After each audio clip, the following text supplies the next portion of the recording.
So James Gilmer from the Island Queen is the storyteller, educator that I was enchanted with on this fabulous Mississippi tour, and I've convinced him to tell us one of my favorite stories from his commentary, and it was what?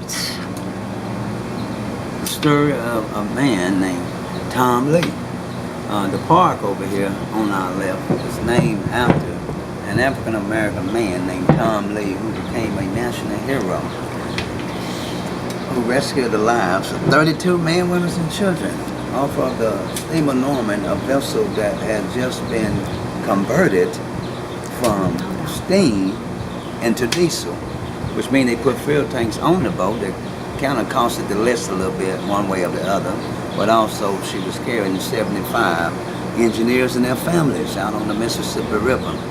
And Tom Lee's job was to take the company motorboat, the Zeb, and go down to Helena, Arkansas, drop off a company official. They wanted him to pick up some supplies when he got there, and so he did that. He went on his way, but on his way back, he caught up with the vessel.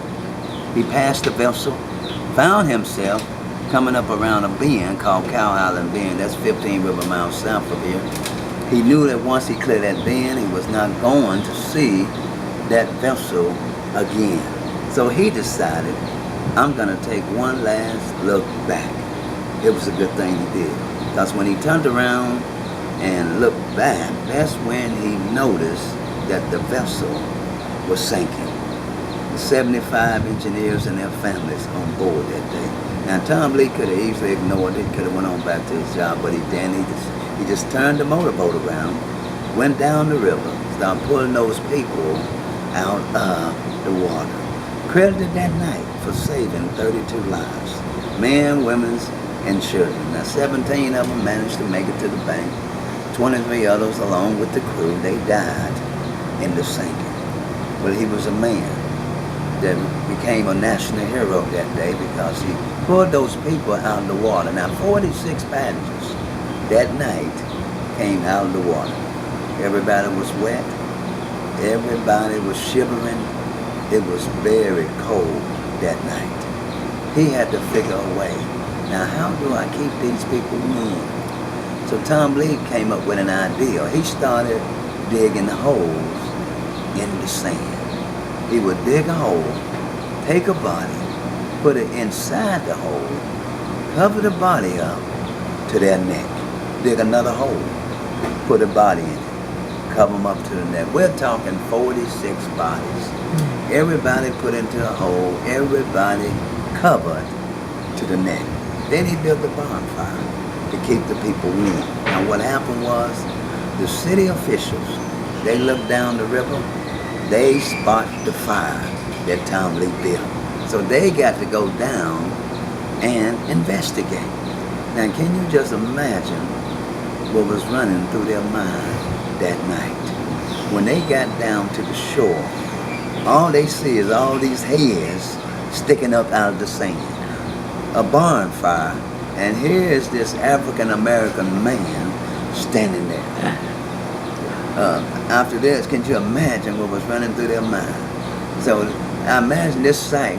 When I read about this, I said, this scene sure don't look good.